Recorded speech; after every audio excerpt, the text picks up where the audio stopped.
Hello everyone, welcome in any video of BSc, BA and BCom के जो प्राथमिक चिकित्सा और स्वास्थ्य का जो पेपर होता है, आपका जो कंपलसरी पेपर है वो बीए, बीएससी और बीकॉम तीनों के लिए है।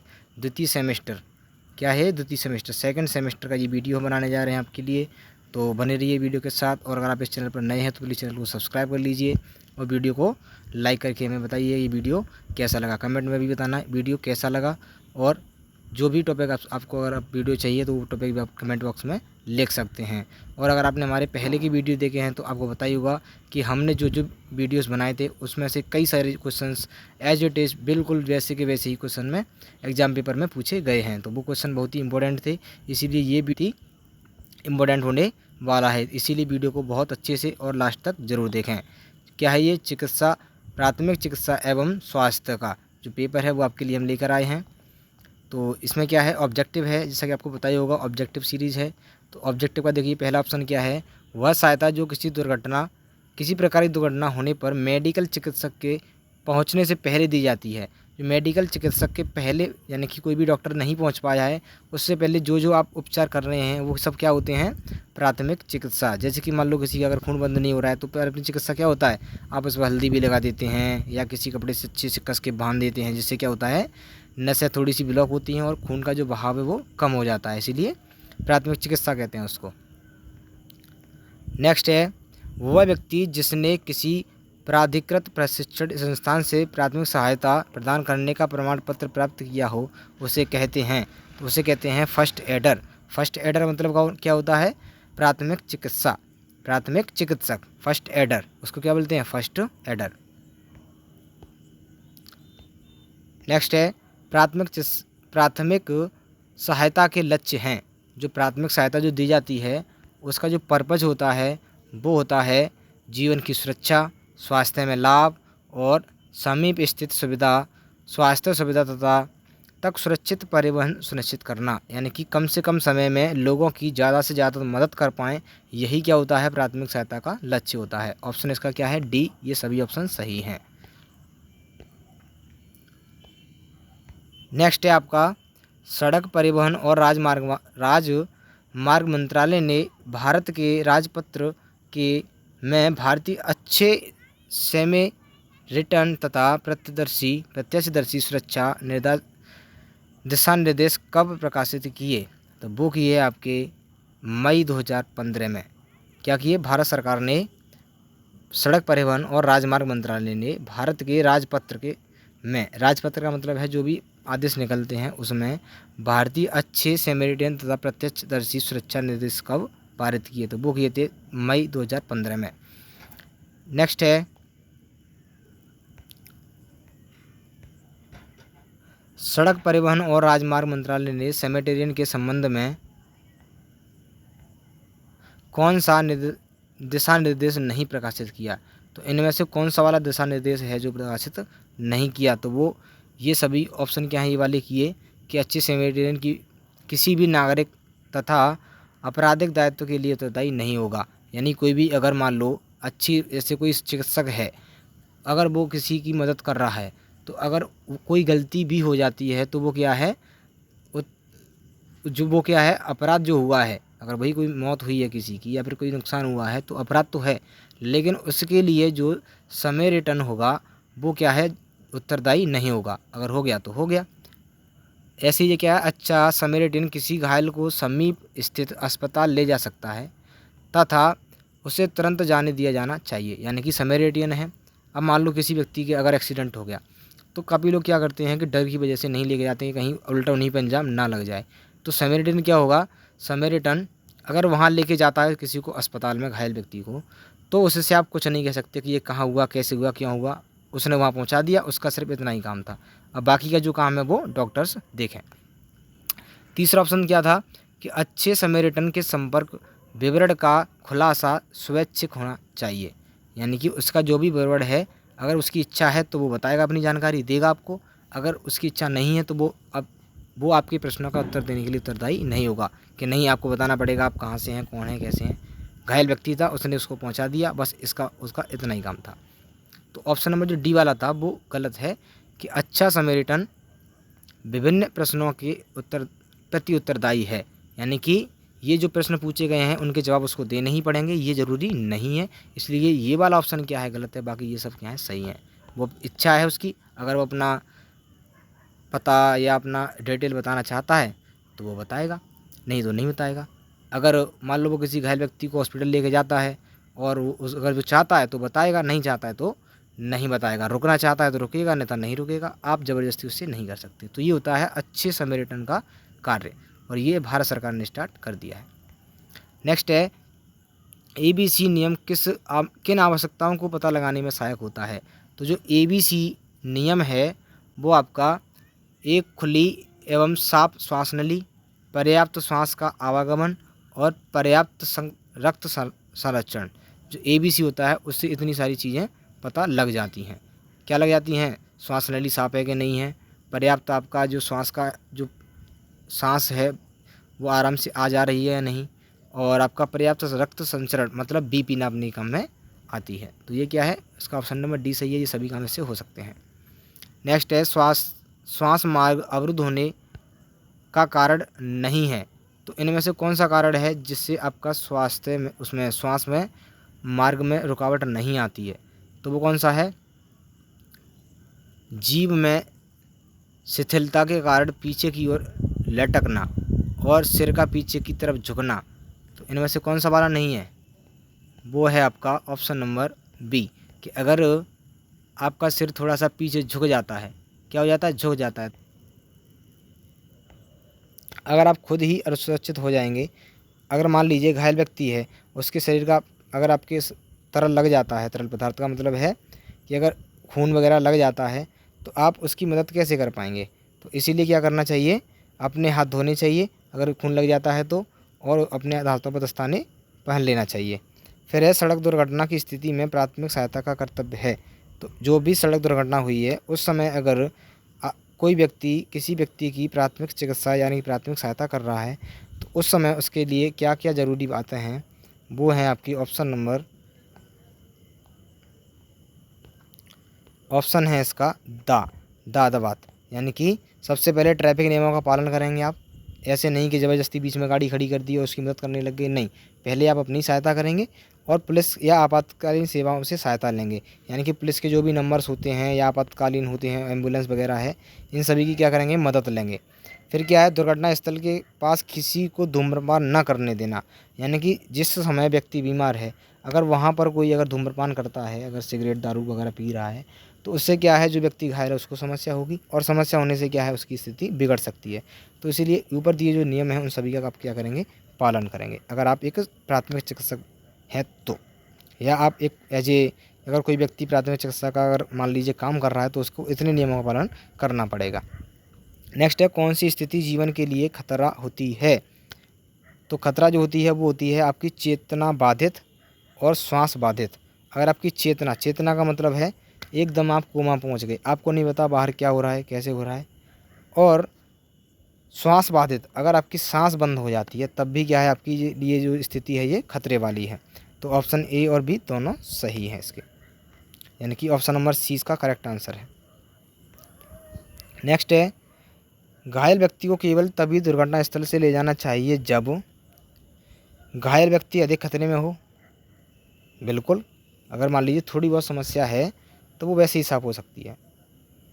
और चिकित्सीय सहायता शीघ्र उपलब्ध ना हो, अगर ऐसा होता है कि थोड़ी सी समस्या हो रही है ज़्यादा और चिकित्सक जो सहायता है, वो हॉस्पिटल जो सहायता है वो नहीं मिल पा रही है, तो उस कंडीशन में आप क्या करेंगे, दुर्घटना स्थल से ले जाएंगे।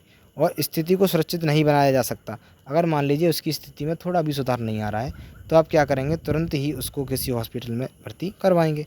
तो ऑप्शन इसका डी सही है कि आप इन सभी स्थितियों में घायल व्यक्ति को केवल तभी दुर्घटना स्थल से ले जा सकते हैं। अब मान लीजिए थोड़ी सी कम समस्या थी तो आप फ़ोन भी कर सकते हैं, जब तक एम्बुलेंस या फिर कोई अन्य चिकित्सक सुविधा आएगी तब तक आप उसका वेट भी कर सकते हैं। अगर ऐसा नहीं होता है कि स्थिति अगर बिगड़ रही है तो आप उनके आने से पहले भी उसको किसी दूसरे चिकित्सक स्थल पर ले जा सकते हैं। नेक्स्ट है, हाइपोथर्मिया शब्द से तात्पर्य है। तो हाइपोथर्मिया जो होता है वो क्या होता है, लो टेम्परेचर हो जाता है, निम्न शारीरिक ताप, उसको कहते हैं हाइपोथर्मिया। हाइपोथर्मिया। अगर अतिसार है तो बुखार हो गया, बहुत तेज हो गया ये तो। और शुगर लेवल अगर कम हो गया तो उसको कहते हैं निम्न शर्करा। उच्च शारीरिक ताप का मतलब क्या है कि आपकी जो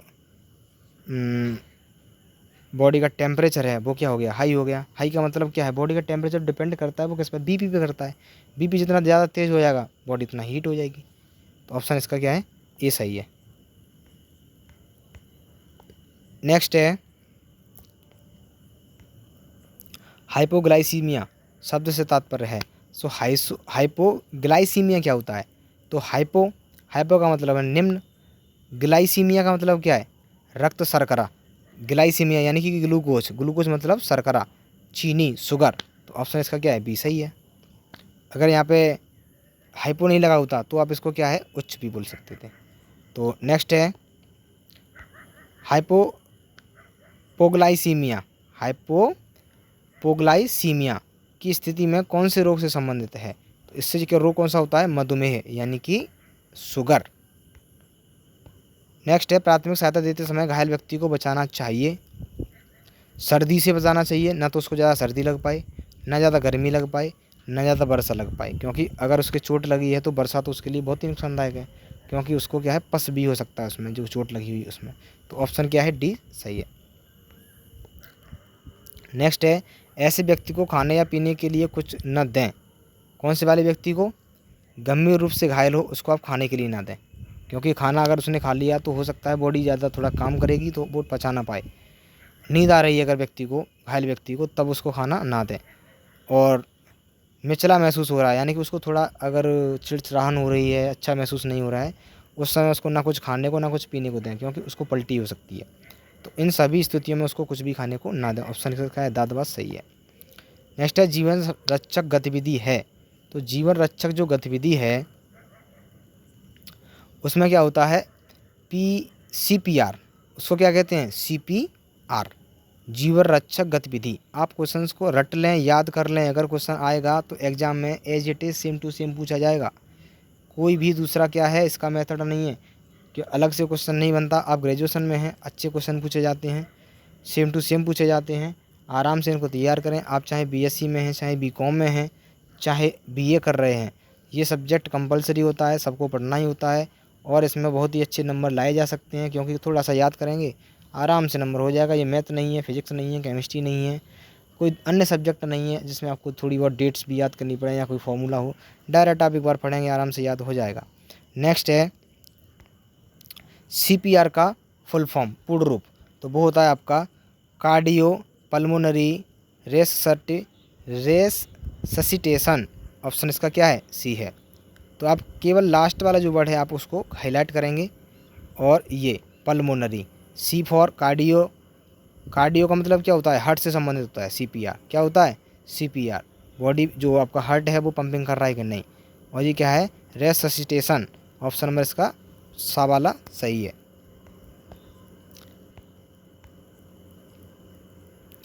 किसी ऐसे व्यक्ति को पुनर्जीवित करना जो बेहोश हो या सांस नहीं ले रहा हो या सामान्य रूप से सांस नहीं ले पा रहा हो उसे कहते हैं।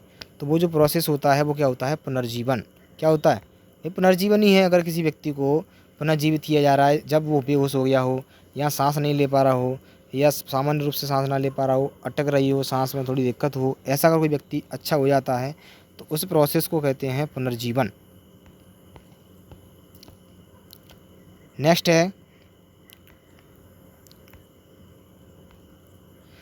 यह है प्राथमिक चिकित्सा की स्थिति में उपचारकर्ता द्वारा पीड़ित से भीड़ को दूर करने रखकर बना रखने का प्रयास किया जाता है। तो वो किस लिए किया जाता है, गोपनीयता बना रखने के लिए। किसके लिए, गोपनीयता। यानी कि मान लो कोई व्यक्ति है, अगर वहाँ ज़्यादा से ज़्यादा लोग इकट्ठे होंगे तो उसको पता चल जाएगा कि मुझे ज़्यादा चोट लगी है तभी तो इतनी सारी भीड़ आई है। तो कोशिश ये की जाती है कि कम से कम लोग उस समय उपस्थित रहें, क्योंकि जिस समय घायल व्यक्ति है उसको नहीं पता मुझे चोट कहाँ कहाँ लगी है। जैसे ही उसको पता चलता है उसकी स्थिति बिगड़ने लगती है, क्योंकि जिस समय चोट लगती है उस समय शरीर एकदम क्या होता है, बिल्कुल एकदम सुन्न हो जाता है। बहुत कम पता महसूस होता है कि मुझे कहाँ कहाँ चोट आई है। लेकिन जैसे ही भीड़ इकट्ठी होगी वो समझने लगेगा कि मुझे चोट ज़्यादा लगी है, या तरह तरह की बातें होंगी, उस समय उसको पता चल जाएगा कि मेरी चोट ज़्यादा लगी है। तो जैसे ही उसका ध्यान चोट पर जाएगा उसकी स्थिति बिगड़ने लगती है। तो केवल गोपनीयता बना रखने के लिए, किसके लिए, गोपनीयता बनाए रखने के लिए क्या किया जाता है, भीड़ को दूर भगाया जाता है। यहाँ पे है तनाव हार्मोन्स किसे कहते हैं, ये वाला क्वेश्चन। तो तनाव हार्मोन जो होता है वो होता है कोर्टिसोल। क्या होता है, कोर्टिसोल। कोर्टिसोल क्या होता है, तनाव हार्मोन। जैसे ही कोर्टिसोल का जो इमिशन होगा, उत्सर्जन, तुरंत क्या होने लगेगा, आपको तनाव की स्थिति होने लगेगी। तनाव की स्थिति का मतलब है आपका मन नहीं लगेगा किसी काम में, और आप थोड़ा कुछ सोचने में ही लगे रहेंगे, किसी एक चीज़ को ही बार बार सोचेंगे, बार बार सोचेंगे, बार बार सोचेंगे, जिसको आजकल कहते हैं डिप्रेशन। और डिप्रेशन से तो हर कोई आजकल लड़ रहा है, हर कोई लड़ रहा है, किसी न किसी बात को लेकर कोई ना कोई टेंशन में है, उसी को कहते हैं तनाव। तो जैसे ही कोर्टिसोल जो हार्मोन है वो जैसे ही रिलीज होता है, आपको क्या है, तनाव होने लगता है। नेक्स्ट है ऐसी स्थिति जो हताहत के स्वास्थ्य, संपत्ति अथवा सुरक्षा के लिए तत्काल खतरा उत्पन्न करती है, उसको क्या कहते हैं, तो उसको कहते हैं आपातकालीन स्थिति। आपातकालीन स्थिति का मतलब क्या है, स्थिति बहुत बिगड़ चुकी है, खतरा बढ़ गया है, उसको कहते हैं आपातकालीन स्थिति। नेक्स्ट है खाली जगह में किसी चिकित्सा समस्याओं से निपटने के लिए रचनात्मक उपकरणों को रखा जाता है। तो वो कहाँ रखा जाता है, प्राथमिक उपचार किट के अंदर। वो क्या होती है, प्राथमिक उपचार किट। इस पर बहुत बड़ा लाल लाल प्लस का क्या होता है, चिन्ह बना होता है, डॉक्टरों वाला। छोटी सी किट होती है, उसमें क्या है, आपका बीपी नापने वाली मशीन, बुखार नापने वाली मशीन, एक आध दो टैबलेट्स अच्छे, और एक आध दो फिर उसमें इंजेक्शन वगैरह, छोटी छोटी पट्टी करने का ट्यूब है, बहुत सारी चीज़ें रखी जाती हैं, बैंडेड है, जो क्या है प्राथमिक चिकित्सा में काम आती हैं, यानी कि अर्जेंट में काम आती हैं। वो सब क्या हैं, प्राथमिक उपचार किट के अंदर रखी जाती हैं। नेक्स्ट है प्राथमिक उपचार किट में शरीर की गर्मी को बनाए रखने के लिए क्या रखना चाहिए। तो शरीर में गर्मी बनी रहे, इसके लिए प्राथमिक उपचार किट में क्या चीज़ रखी जाती है, तो उसको रखते हैं स्पेस कंबल, यानी कि छोटा सा कंबल होगा जो क्या है बहुत ही आपको हीट दे सकता है। उस किस में रखा जाता है, प्राथमिक उपचार किट के अंदर रखा जाता है। नेक्स्ट है सीपीआर की आवश्यकता होती है। तो इससे पहले बताया था आपको कि बेहोशी में भी हो जाती है, क्योंकि सीपीआर है उसमें क्या है, व्यक्ति की जो सांस है, जो हार्ट है, उसको अच्छे से वर्किंग प्रोसेस में लाया जाता है। अगर विद्युत आघात हो गया किसी व्यक्ति को, क्या हो गया, विद्युत आघात, यानी किसी को शॉट देने हो, तो वो क्या है, विद्युत आघाती है। और फिर है डूबने में, अगर कोई व्यक्ति क्या है डूब गया है, तो उन सभी स्थितियों में क्या होता है, सीपीआर का प्रयोग किया जाता है। नेक्स्ट है कृत्रिम श्वसन को भी कहते हैं। तो कृत्रिम श्वसन जो है उसको क्या कहते हैं, तो इसको कहते हैं आपका बाहरी श्वास। ये तो इससे पहले भी आप डिस्कस कर चुके हैं। नेक्स्ट है पीड़ित के जीवन को बचाने के लिए कृत्रिम श्वसन में के साथ साथ कौन सा एक महत्वपूर्ण उपाय है, यानी अगर पीड़ित व्यक्ति है उसको अगर जीवन को बचाना है तो कृत्रिम श्वसन तो ठीक है, बट उसके साथ साथ और क्या होता है, तो वो होता है हृदय की बाहरी मालिश। आप क्या करें, हार्ट के ऊपर थोड़ा सा मालिश करें, उसको रगड़ें, उसको थोड़ा सा मालिश करेंगे तो क्या होगा, वो वर्किंग प्रोसेस में आ जाएगा, क्योंकि उस पर थोड़ा सा संपीड़न होगा, प्रेशर डलेगा, तो वो क्या है आराम से वर्किंग प्रोसेस में आ सकता है। नेक्स्ट है आपका हृदय की मालिश कितने संकुचन प्रति मिनट की जानी चाहिए, कितनी बार मालिश करनी चाहिए, यानी कि 60 से 100 बार एकदम रगड़ी लगनी चाहिए, 60 से 100 बार जल्दी जल्दी थोड़े, कि लगभग 80 बार 1 मिनट में, ऐसे करके अगर इतने से आप करते हैं तो क्या होता है, वो क्या होती है उसकी सही लिमिट होती है। अगर आप 100 से 120 कर रहे हैं तो वो थोड़ी ज़्यादा है, इतनी ज़्यादा भी नहीं होनी चाहिए, क्योंकि 60 से 100 बार तो लगभग हार्ट भी धड़क जाता है, इसलिए लगभग इतनी बार उसमें बताया गया।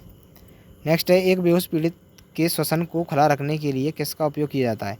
अब कोई व्यक्ति अगर बेहोश है तो बेहोशी की स्थिति में वो सांस तो अपने आप नहीं ले पाएगा क्योंकि बेहोश है, लेकिन उसकी श्वास जो है उसको बनाए भी रखना है, तो वो बनाया जाता है पुनर्दीप्ति स्थिति में।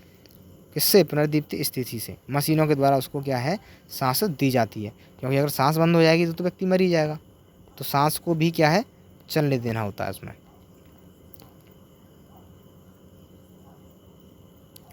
नेक्स्ट है श्वसन मार्ग को खुला रखने के लिए पीड़ित के सिर को झुकाना चाहिए। तो कहाँ झुकाना चाहिए, वो पीछे की ओर। ये क्वेश्चन जस्ट लगभग चौथे पाँचवें क्वेश्चन में आया था। शुरुआत में वीडियो हमने ये बताया था कि श्वसन नली में कब दिक्कत नहीं होती है, तो जब पीछे की ओर सिर को किया जाता है तो जो श्वसन नली है, जो श्वसन मार्ग है, वो क्या है खुला रहता है, बंद नहीं होता है।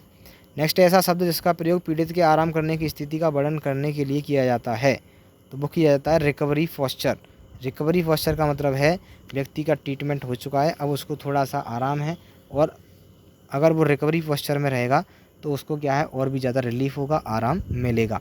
तो इसलिए क्या है रिकवरी पॉस्चर में उसको रखा जाता है। नेक्स्ट है प्राथमिक उपचारकर्ता को नाखूनों की जांच किस लिए करनी चाहिए।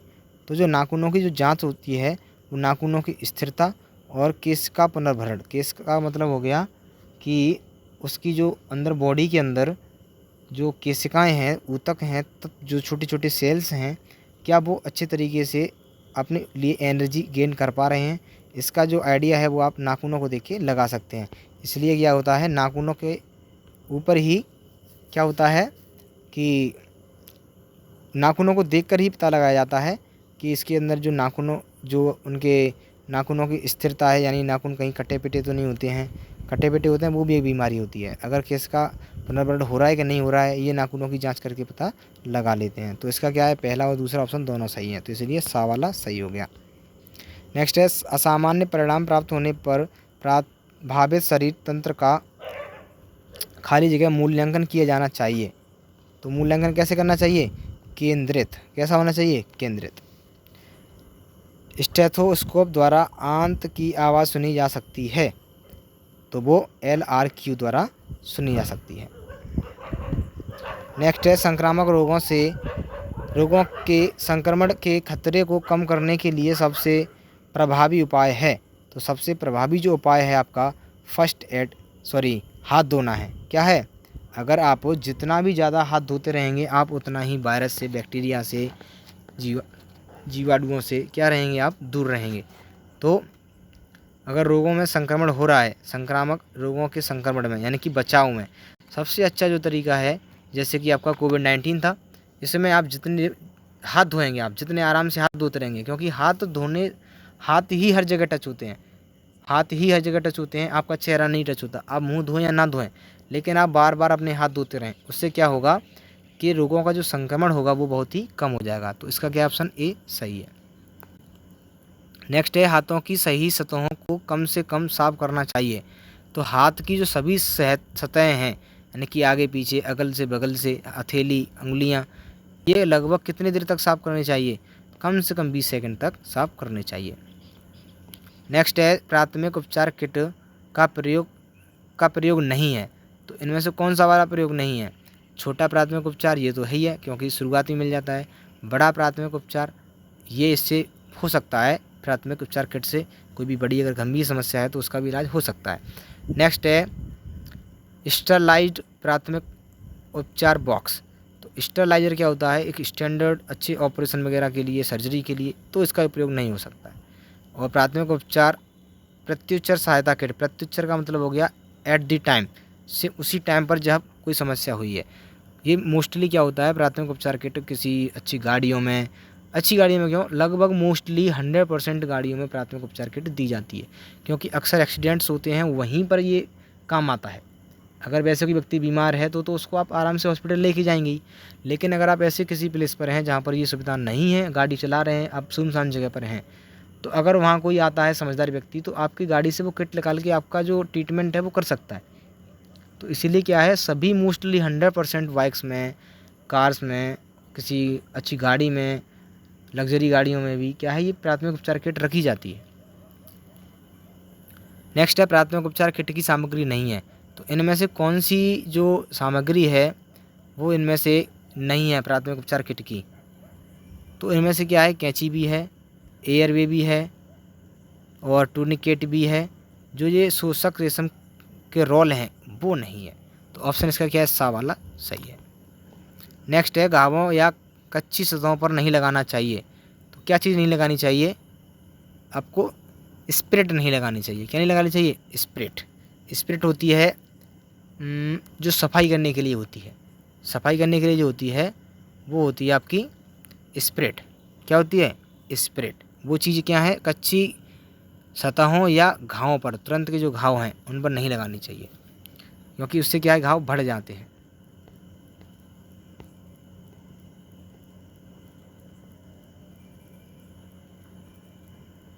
नेक्स्ट है पोटेशियम परमैंगनेट का प्रयोग प्राथमिक चिकित्सा के में किस लिए किया जाता है?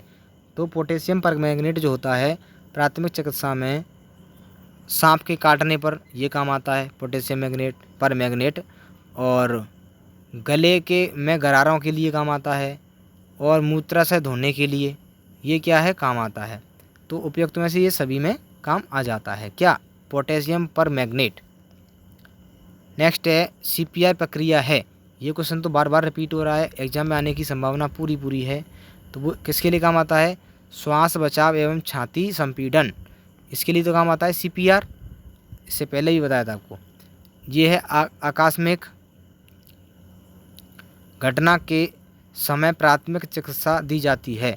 तो आकस्मिक घटना के समय प्राथमिक चिकित्सा दी जाती है तो उसका क्या होता है? तत्काल दी जाती है। अगर घटना हुई तो ऐसे नहीं कि आज अभी व्यक्ति परेशान है, आप 2-4 घंटे बाद उसको क्या है सहायता दे रहे हैं। सहायता लगभग 10-5 मिनट के अंदर ही हो जानी चाहिए, उसको कहते हैं तत्काल या आकस्मिक घटना के लिए प्राथमिक चिकित्सा। अगर आप 1 घंटे बाद करेंगे तो इतने में डॉक्टर आके ही कर देगा। तो डॉक्टर का वेट नहीं करते हैं, उस समय अगर जो सहायता हो जाती है उसको कहते हैं प्राथमिक चिकित्सा। अब बात आती है नेक्स्ट लेवल के क्वेश्चन है, तो उनका नाम है प्राथमिक चिकित्सा की तकनीक, फर्स्ट एड टेक्निक। किस तरीके से करनी चाहिए, कब करनी चाहिए, कैसे क्या करते हैं, ये सभी आप इसमें सीखने वाले हैं। तो ये है घाव पर लगाया जाने वाला सुरक्षात्मक आवरण है। तो घाव पर जो लगाते हैं सुरक्षा की दृष्टि से आवरण, उसको कहते हैं ड्रेसिंग। क्या कहते हैं उसको? ड्रेसिंग करना, यानी कि पट्टी करना। हिंदी में पट्टी कहते हैं उसको, कहते होंगे डॉक्टर से पट्टी कराने जा रहे हैं, तो उसको एक्चुअली क्या कहते हैं? ड्रेसिंग कहते हैं। कि अच्छे से आज उसकी सफाई करके डेटॉल वगैरह से और सेवलॉन से सफाई करके, और आप आराम से उस पर रुई हुई और उसका ट्यूब लगा के आराम से जो पट्टी करते हैं उसको कहते हैं ड्रेसिंग करना। नेक्स्ट है आदर्श ड्रेसिंग का गुण नहीं है। जो एक्चुअली जो ड्रेसिंग होनी चाहिए उसका जो गुण नहीं है वो है आपका भौतिक गुणों में परिवर्तनशीलता। भौतिक गुणों का मतलब क्या हो गया कि आपने क्या कर दिया कि थोड़ा अगर इतना टाइट बांध दिया जिससे क्या होगा, प्रेशर पड़ रहा है, तो नॉर्मली पट्टी होनी चाहिए। कैसी होनी चाहिए? नॉर्मली। उसको लगना ही नहीं चाहिए कि पट्टी बंधी भी है, थोड़ा प्रेशर कम पड़ना चाहिए। और ऐसा ना हो कि आपने पट्टी इस तरीके से कर दी है कि दोनों, अगर मान लो किसी उंगली में लगा हुआ है, पट्टी आपने कर दी तो पता चला कि दोनों उंगलियां ही जॉइंट कर दी। ऐसा नहीं करते, दोनों को थोड़ा थोड़ा सेपरेट भी रखा जाता है। नेक्स्ट है ड्रेसिंग का उद्देश्य है। तो ड्रेसिंग का जो उद्देश्य है वो क्या है? संक्रमण को रोकना, कहीं ऐसा ना हो कि इसमें कोई कीटाणु पहुंच जाए जिससे कि और समस्या बढ़ जाए। दूसरा क्या है? रक्त स्राव को रोकना, मतलब खून बह रहा है उसको रोकने का उद्देश्य क्या है? ड्रेसिंग करना है। घाव को ठीक करने में सहायता करना, ये भी इसी का उद्देश्य है ड्रेसिंग का। तो ऑप्शन क्या है इसका? डी सही है। नेक्स्ट है सुरक्षित पट्टी होती है। तो सुरक्षित पट्टी जो होती है वो होती है कॉटन की बनी, लेकिन आजकल तो क्या होता है रेशम की जो थोड़े प्लास्टिक जैसी पट्टी आने लगी हैं। तो असली जो पट्टी सही होती है वो क्या होती है? कॉटन की पट्टी सही होती है। ये क्या है? सिंथेटिक कपड़े की बनी पट्टी, ये नहीं, ये थोड़ी बेकार होती है। तो इसमें क्या है? कॉटन की बनी जो पट्टी है वो सही है। नेक्स्ट है ट्यूब्यूलर पट्टी का प्रयोग किया जाता है। तो ट्यूब्यूलर पट्टी जो होती है वो क्या होती है? घायल उंगलियों को बांधने में प्रयोग होती है। किस में? घायल उंगलियों में। कौन सी होती है? ट्यूब्यूलर। ट्यूब्यूलर आप याद रखेंगे। नेक्स्ट है आप एक प्राथमिक सहायक हो तब घायल को ले जाने के लिए किस तकनीकी को अपनाएंगे? फायरमैन तकनीक, पालने की तकनीक, या ए और बी दोनों? तो फायरमैन तकनीक और पालने की तकनीक दोनों ही सही है। ठीक है। पालने की तकनीक क्या होती है? आराम से उसको एक जैसे प्लेट सी होती है जिस पर झूला जैसा होता है, उस पर आप आराम से रख के ले जा सकते हैं, जो आपको WWE में बहुत दिखता होगा। नेक्स्ट है बैक्टीरियल इन्फेक्शन को रोकने के लिए घाव को क्या करना चाहिए? बीटाडीन लगाकर पट्टी बांधेंगे। किसके लगाकर? बीटाडीन। एक ट्यूब आता है, बहुत अच्छा ट्यूब है, जिससे आपको अगर चोट लग जाती है तो उसमें बीटाडीन बहुत काम आता है। अगर इन्फेक्शन को रोकना है तो आप गर्म पट्टी लगा रहे हैं, हो सकता है कपड़ा ख़राब हो तो बैक्टीरिया फैल सकते हैं। अगर खुले में रखेंगे तब भी बैक्टीरिया फैल सकते हैं। अगर तेल लगाकर घाव सुरक्षित रखेंगे तब भी क्या हो सकता है? समस्या हो सकती है, क्योंकि खुला तो रहेगा, धूल मिट्टी आएगी, कहीं धुक सकता है, थोड़ा सा चोट भी लग सकती है, पहले से लगी थी उसमें और भी लग सकती है। तो इसलिए क्या है? ऑप्शन नंबर बी क्या है? बेस्ट है। बीटाडीन लगाकर पट्टी बांध दो, इन्फेक्शन नहीं होगा। नेक्स्ट है पट्टियों का प्रकार नहीं है। इनमें से कौन सा वाला है जो पट्टियों का प्रकार नहीं है? तो वो है आपका ऑप्शन नंबर बी, वृत्ताकार कोई पट्टी नहीं होती है। हाँ, लिपटी हुई पट्टी बना दो, ट्यूबुलर पट्टी बना दो उंगलियों को अलग करने वाली, त्रिकोणाकार बना दो किसी उंगली के बीच से होकर निकाल के ऐसे, लेकिन वृत्ताकार पट्टी कोई नहीं होती है। वृत्ताकार पट्टी होने से क्या होता है, पट्टी खुल जाती है, बेकार हो जाती है। नेक्स्ट है मास्टर बैंडेज कहते हैं। तो मास्टर जो बैंडेज है वो कहते हैं आपके त्रिकोणाकार पट्टियों को, क्योंकि मास्टर बैंडेज का मतलब है अब वो पट्टी खुलेगी नहीं, वो तभी खुलेगी जब आप उसको खोलेंगे। नेक्स्ट है एकल बार बचावकर्ता हताहत को पकड़कर किस प्रकार सुरक्षित पहुंचाने का प्रयास करता है? तो वो है आपका शोल्डर पुल से, बिल्कुल कंधों से उसको उठाइए, या एंकल पुल से, कोहनियों से उठाइए। परिवहन तकनीकी से आप किसी गाड़ी की सहायता ले सकते हैं, उसको उठाने के लिए आराम से लेके जाइए। ये सभी प्रकार क्या हैं, एक बचावकर्ता को हताहत पकड़कर ले जाने के तरीके हैं। नेक्स्ट है हताहत को परिवहन तकनीकी का तरीका निर्भर करता है। तो वो निर्भर किस पे करेगा कि क्षति की गंभीरता कितनी है। अब मान लो बहुत ज़्यादा परेशान है, उसको उठाना भी मुश्किल है, तो आप बहुत समस्या होगी उसको किसी भी गाड़ी वगैरह से ले जाने में। अस्पताल कितनी दूर है इस पर डिपेंड करता है। अब मान लो 10 कदम पे जाके अगर हॉस्पिटल है, तो आप उसके लिए गाड़ी का इंतज़ार करेंगे या उसको तुरंत लेके जाएंगे? उसको तुरंत लेके जाएंगे। तो डिपेंड करता है कि आप किस तरीके से लेके जाएंगे शारीरिक स्थिति पर। अब मान लो आप हैं 20 किलो के, या मान लो आप हैं 40 किलो के, और कोई मरीज़ है 1 कुंटल का, तो आप उसको उठा के ले जाएंगे? नहीं, आप देखेंगे। अब मान लीजिए एक छोटा बच्चा है और थोड़ी पास अगर हॉस्पिटल है, तो आप गाड़ी का इंतज़ार किए बिना ये देखेंगे ना कि इस बच्चे को गोद में उठा के ले जाएं आप। तो इससे क्या होता है, हताहत व्यक्ति को आराम मिलता है जल्दी, और समय भी बचता है, जिससे प्राथमिक चिकित्सा आराम से दिया जा सकता है। नेक्स्ट है अधिकतर प्रयोग किया जाने वाला मूल सर्जिकल शोषक है। तो वो क्या है आपका सर्जिकल कॉटन। सर्जिकल कॉटन, आप जैसा कि नाम आ गया सर्जिकल, कॉटन लगाई देना पीछे से। घाव या घायल भाग को ही महीन कपड़े से ढकने की प्रक्रिया को कहते हैं। वो होता है आपका बैंडेजिंग। बैंडेजिंग यानी बेंडिंग हो रही है। बेंडिंग का मतलब क्या है, उसको आप थोड़ा सा बाउंड कर रहे हैं, बांध रहे हैं थोड़ा सा। नेक्स्ट है क्या है, ऊपरी बाँह या ऊपरी पैर वाले शरीर के अंगों को की पट्टी करने के लिए उपयोग किया जाता है। यानी कि ऊपरी बाहें का ऊपरी हिस्सा या ऊपरी पैर वाले हिस्से को आप किस तरीके से बांधेंगे? तो वो बांधेंगे 8 आकृति मुड़ाव का, 8 की आकृति का। कैसा करेंगे, कभी पट्टी ऐसे निकाल लेंगे, कभी ऐसे निकाल लेंगे, कभी ऐसे निकाल लेंगे, ऐसे निकाल लेंगे। जिससे क्या होगा, प्रेशर बना रहेगा, दबाव थोड़ा सा बना रहेगा, पट्टी ढीली नहीं होगी। नेक्स्ट है 8 आवृत्ति मुड़ाव का उपयोग किस अंग को ढकने के लिए किया जाता है? इसका जस्ट उल्टा पूछ लिया है। तो वो क्या है, ऊपरी बाह को बांधने के लिए क्या करते हैं, 8 आकृति मुड़ाव का प्रयोग करते हैं।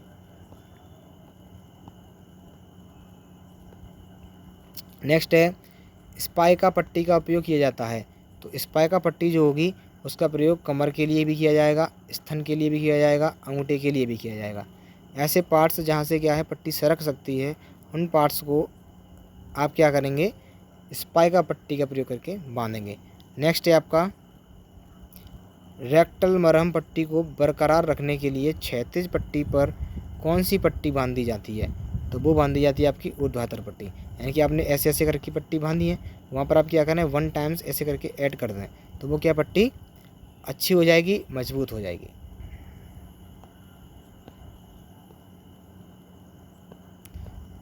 नेक्स्ट क्वेश्चन है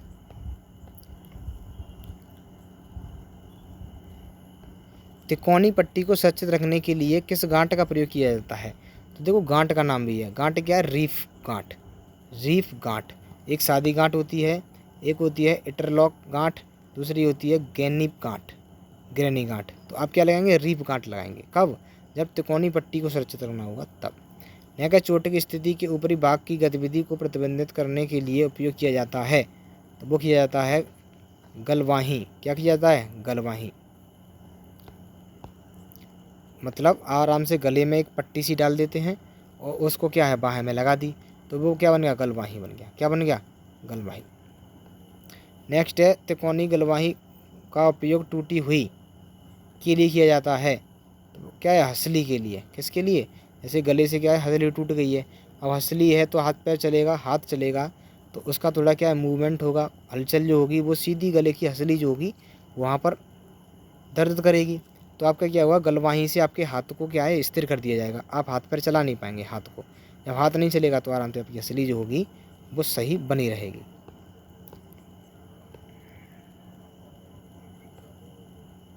नेक्स्ट है, एक दूरदर्शी लिपटवा पट्टी का प्रयोग किया जाता है। तो जो लिपटवा पट्टी जो होगी उसका प्रयोग किया जाएगा आपका खोपड़ी की पट्टी करने में। किसका? खोपड़ी की पट्टी। ऐसे करके लपेट देते हैं, वो क्या है, खोपड़ी वाली पट्टी है। नेक्स्ट है, हताहत को कम सुगम दूरी पर ले जाने का सबसे अच्छा तरीका है। तो वो क्या है आपका एंकल पुल। एंकल का मतलब क्या है, उसकी कोहनियों से उसको पकड़ के आराम से उठा के ले जाएं। ये है बच्चों और हल्के वजन के हताहतों को ले जाने के लिए किस विधि का प्रयोग किया जाता है। तो वो प्रयोग किया जाता है आपका पालना विधि का। जिससे क्या होता है, आराम से उठाइए, हाथों में लेके ऐसे सीधे निकल जाइए, वो होगी पालना विधि। नेक्स्ट है, गंभीर रूप से बीमार या घायल व्यक्ति को एम्बुलेंस या आश्रय स्थान पर ले जाने के लिए किसका प्रयोग किया जाता है। तो वो प्रयोग किया जाता है स्ट्रेचर का। किसका? स्ट्रेचर का। नेक्स्ट है, स्ट्रेचर का प्रकार नहीं है। तो स्ट्रेचर का जो प्रकार नहीं है वो क्या है, देखो, यूटिला गुड़वा स्ट्रेचर, लट्ठे पर एवं कपड़े का स्ट्रेचर, काम चलाऊ स्ट्रेचर, ये सब क्या है, ये स्ट्रेचर के प्रकार हैं। लेकिन मानक गुड़ स्ट्रेचर क्या है, स्ट्रेचर का प्रकार नहीं है। नेक्स्ट है, परिवहन का सबसे सामान्य और कम खर्चीला साधन है। तो सबसे कम खर्चीला जो साधन है वो है सड़क एम्बुलेंस। अगर आप परिवहन बस लेंगे वो भी महंगी पड़ेगी, कार लेंगे वो भी महंगी पड़ेगी, लेकिन अगर सड़क एम्बुलेंस आप लेंगे तो वो क्या है, आसान पड़ती है। नेक्स्ट है, हाथों द्वारा स्ट्रेचर पर पीड़ित को लादते समय ध्यान रखना चाहिए। किस चीज़ का ध्यान रखना चाहिए? दृढ़ वस्तुओं को जेब में से हटा लेना चाहिए। अगर आप उसको उठा के रख रहे हैं तो आपकी जेब में जो चुभने वाली चीज़ें हैं उनको क्या करें, अलग रख दें। पीड़ित की टांगों के बीच में नरम गद्दी लगाना चाहिए। क्या करते हैं आप, उसके पैरों के बीच में क्या करते हैं, नरम गद्दी लगा दें, जिससे कि उसको दिक्कत ना हो। नेक्स्ट है, 8 आकृति की पट्टी घुटनों के चारों ओर बांधनी चाहिए। क्या कर देनी चाहिए, घुटनों के चारों ओर बांध देनी चाहिए। जिससे क्या होगा कि उसके जो पैर हैं वो इधर उधर नहीं भगेंगे और पालने में आराम से पड़ा रहेगा। तो ऑप्शन इसका क्या है, सी सही है। नेक्स्ट है, जब हताहत उसमें हो, प्राथमिक चिकित्सा सहायक मदद करने में असमर्थ हो, तब इस विधि का प्रयोग करना चाहिए। तो विधि क्या होती है, कुर्सी विधि। आराम से उसको क्या है, कुर्सी पर बैठा के रखना चाहिए। फिर है परिवहन की मुख्य विधि। परिवहन की मुख्य विधि क्या है, स्ट्रेचर पर उठाकर ले जाना, एम्बुलेंस पर ले जाना, किसी वाहन पर ले जाना, ये सभी क्या हैं, मुख्य विधियां हैं। नेक्स्ट है, पट्टी बांधने का नियम नहीं है। तो जो पट्टी बांधने का नियम नहीं है वो है आपका पट्टी को अधिक कसकर बांधना। ये तो हम पहले ही बता चुके हैं, पट्टी को अधिक नहीं बांधना है। जिससे क्या होगा, पट्टी अगर आपने टाइट बांध दी तो उसकी जो फिजिकल है, हाथ पैर भी टेढ़े मेढ़े हो सकते हैं अगर आपने गलत तरीके से बांध दिया तो सबसे अच्छा तरीका है ड्रेसिंग पूर्व हाथों को अच्छी तरह धोना। बिल्कुल, क्योंकि उसको चोट लगी है, आपके अगर हाथ गंदे हैं तो उसमें क्या है, बैक्टीरिया वायरस भी लग सकता है चोट पर। घाव को साफ करना, ये भी सही है। पट्टी में दोहरी गांठ लगाना, बिल्कुल सही है। पट्टी में क्या है, तो आप दोहरी गांठ लगा दें। आपने सिंगल लगाई होगी तो पट्टी की गांठ खुल भी सकती है। फिर है, माध्यमिक ड्रेसिंग का प्रकार नहीं है। तो माध्यमिक ड्रेसिंग जो है उसका प्रकार नहीं है, वो है आपका फिल्म पट्टी। क्या है, फिल्म पट्टी। आप शोषक लगा दें, सर्जिकल गांठ जाग लगा दें, गांठ और शल्यक लिपटने वाले टेप लगा सकते हैं, लेकिन फिल्मी पट्टी आप नहीं लगाएं। मतलब जो आपकी रेडीमेड जो पट्टी होती है आप उसको कस के बांध देते हैं, वो नहीं करें। नेक्स्ट है, माध्यमिक ड्रेसिंग प्रदान करती है। माध्यमिक ड्रेसिंग प्रदान करती है, वो करती है अधिक सुरक्षा, अवशोषण क्षमता, संपीड़न या अवरोधन नहीं होगा उससे, और उपयुक्त सभी, यानी कि ये सभी काम उससे क्या है, मिल जाते हैं माध्यमिक ड्रेसिंग से। नेक्स्ट है, खाली जगह पट्टियों का उपयोग घायल शरीर के अंगों जैसे मोच या फटी मांसपेशियों को स्थिर रखने के लिए किया जाता है। वो होता है रोलर पट्टी का काम। किसका, रोलर पट्टी का काम। नेक्स्ट है, रीप गांठ इस तरह बांधी जाती है जिससे पट्टी को किया जा सके। तो वो क्या किया जा सके, आसानी से ढीला किया जा सके, आसानी से कसा जा सके, आसानी से खोला जा सके, उसको कहते हैं रीप गांठ। ये सभी के लिए सही है। एकाधिक पुरुष वाहक विधि नहीं है। अब मान लो एक से अधिक पुरुष हैं तो आप उनको किस तरीके से नहीं ले जा सकते हैं।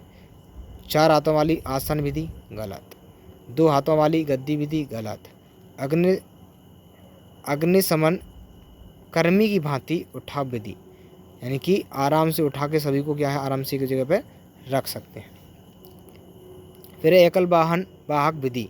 तो एकल वाहक विधि कौन सी है, पालना विधि एक जने इसमें जा सकता है, खिंचाव विधि ये भी एक लोग के लिए है, बैसाखी विधि ये भी बैसाखी विधि का मतलब क्या है, आराम से अगर व्यक्ति मतलब लड़खड़ा भी रहा है तो आराम से क्या है कंधे से आप 2 व्यक्तियों को ले जाएं, कंधे से उसको आप पकड़ लें, आराम से ले जा सकते हैं। तो वहाँ पे भी क्या है ये सिंगल विधि होती है। नेक्स्ट है बहुत बड़े घाव को ढकने के लिए प्राय किसका प्रयोग किया जाता है। तो वो किया जाता है आपका गांच ड्रेसिंग का। ऑप्शन इसका क्या है, भी सही है। नेक्स्ट है हाथ के लिए रोलर पट्टी की चौड़ाई होनी चाहिए। तो अगर आप हाथ में पट्टी कर रहे हैं तो उसकी चौड़ाई कम से कम 5 सेंटीमीटर होनी चाहिए। कितनी, 5 सेंटीमीटर। नेक्स्ट है आपातकालीन पट्टी की पट्टियों के अंत में गांठ लगाना चाहिए। तो वो कैसा लगाना चाहिए, स्पष्ट रूप से घाव से दूर, घाव से क्या थोड़ी सी दूर होनी चाहिए। अगर मान लीजिए घाव के पास ही लग गई है तो वहाँ से खोलते समय अगर गांठ नहीं खुल रही है तो चोट भी आ सकती है ना उसके, वो गांठ चुभेगी उसके। नेक्स्ट क्या है, एक कुशल पट्टी होनी चाहिए। तो एक जो कुशल पट्टी है वो क्या है रोगाणु मुक्त होनी चाहिए, हाथ धुले हुए होने चाहिए आपकी जब पट्टी करें, पट्टी भी साफ़ होनी चाहिए। ट्यूब जो आप लगा रहे हैं, ऑयल जो आप लगा रहे हैं, जो भी मेडिसिन आप लगा रहे हैं वो क्या है प्योर और टेस्टेड होनी चाहिए, ऐसे नहीं आप कुछ भी लगा दें उस पर। नेक्स्ट है आपात स्थिति में यदि तैयार मरहम पट्टी उपलब्ध ना हो तो किस सामग्री का प्रयोग किया जाना सकता है। तो वो है आपका रुमाल, तौलिया, टिश्यू पेपर, उपयुक्त सभी। तो आप इन सभी चीज़ों का प्रयोग कर सकते हैं, रुमाल का भी कर सकते हैं, तौलिया का भी कर सकते हैं और टिश्यू पेपर का भी कर सकते हैं। कौन से स्ट्रेचर हल्के वजन के होते हैं। तो वो होते हैं आपके यूटिला मुड़वा स्ट्रेचर। ऑप्शन बी सही है। नेक्स्ट है पट्टी में फिलालेन की 2 पट्टियाँ होती हैं। तो वो टी 8 गांठ वाली भी, 8 मुड़ाव वाली और तिकोनी, और ये क्या है आपका गलवाही। तो सबसे अच्छी जो पट्टी है वो होती है आपकी टी वाली। कौन सी, टी वाली। नेक्स्ट है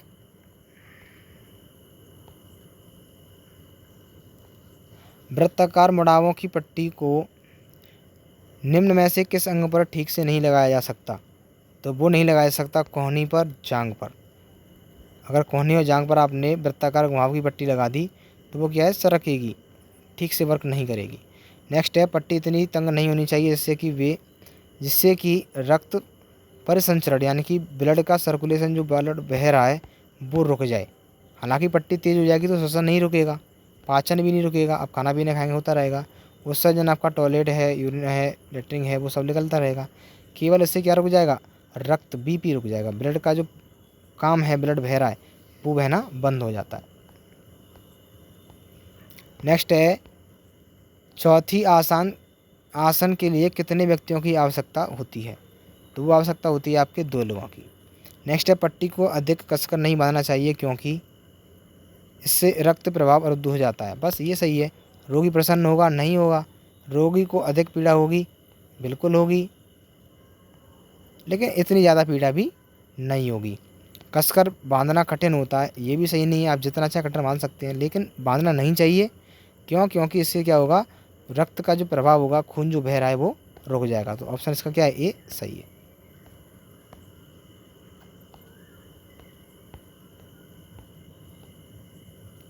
नेक्स्ट है ग्रैनी गांठ का प्रयोग किया जाता है। तो वो किया जाता है ऊपरी भुजाओं को आराम से ढकने के लिए, आराम देने के लिए। ऊपरी भुजाएं जो हैं कंधे वगैरह पे, ये क्या होता है, जो ग्रैनी गांठ का प्रयोग होता है वो होता है। ऑप्शन इसका सी सही है। नेक्स्ट है तिकोनी पट्टी के लिए कौन सा कपड़ा उपयुक्त होता है? तो वो होता है आपका मार्किन का कपड़ा। नेक्स्ट है कोहनी तथा घुटने की पट्टी की चौड़ाई होती है। तो कोहनी तथा घुटने की चौड़ाई जो होगी वो आपकी क्या है? ऑप्शन नंबर बी 7 सेंटीमीटर होनी चाहिए। अगर आप हाथ बांध रहे हैं तो 5 सेंटीमीटर भी चल जाता है, लेकिन आप कोहनी बांध रहे हैं तो कम से कम क्या होना चाहिए? 7 सेंटीमीटर की पट्टी हो, जिससे कि आप आसानी से उसको कवर कर पाएँ।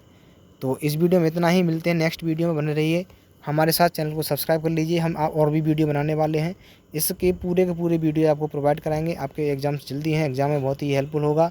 वीडियो को बहुत ध्यान से देखा करो, पूरा देखा करो। अगर समझ में ना आए तो दोबारा भी देख लिया करो। अगर लगता है आपको कि वीडियो बहुत धीमे चल रहा है तो आप यूट्यूब के स्पीड को बढ़ा के भी वीडियो देख सकते हैं, लेकिन वीडियो जब पूरा देखेंगे तो आपको पूरा समझ में आएगा। कोई भी डाउट है आप कमेंट बॉक्स में बता सकते हैं। Thank you very much. अगर वीडियो आपको पसंद आया है तो कमेंट करिए, बताइए वीडियो कैसा लगा, और अपने दोस्तों के साथ शेयर ज़रूर कीजिए, जिससे कि हमें मोटिवेशन मिलेगा और हम वीडियो आपके लिए और प्रोवाइड कराते रहेंगे। आपका वैसे कुछ आएगा नहीं, हमें बस मोटिवेशन मिलेगा और हम आपके लिए और भी काम कर पाएंगे। Thank you very much.